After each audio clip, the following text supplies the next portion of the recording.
সততার সাথে জীবনযাপন করে আজকে দেশবাসী নয় একটু করুন, আল্লাহ তাকে জান্নাতবাসী করুন।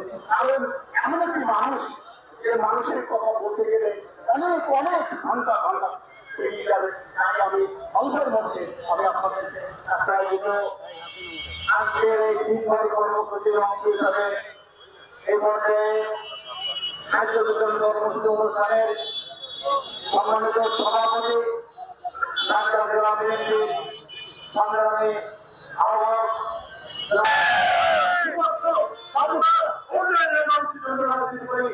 আর যদি আমরা দলের মধ্যে ধরনের কাজ করি তাদের ভাগ করতে নষ্ট হয়, আপনাদেরকে চরম ভাবে শ্রেণী করে দিতে চাই। এই দলের ভাগ করতে নষ্ট নেই।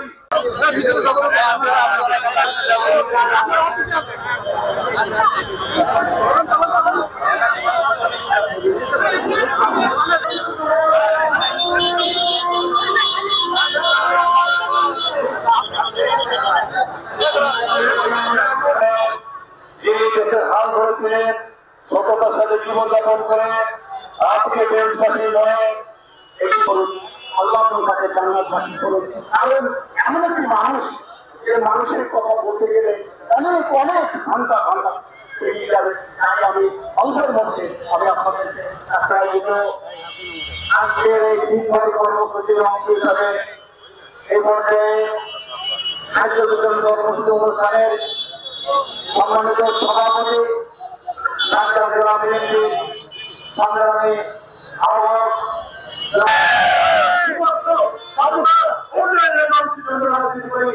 আর যদি আমরা দলের মধ্যে ধরনের কাজ করি তাদের ভাগ করতে নষ্ট হয়, আপনাদেরকে চরম ভাবে শ্রেণী করে দিতে চাই। এই দলের ভাগ করতে নষ্ট নেই।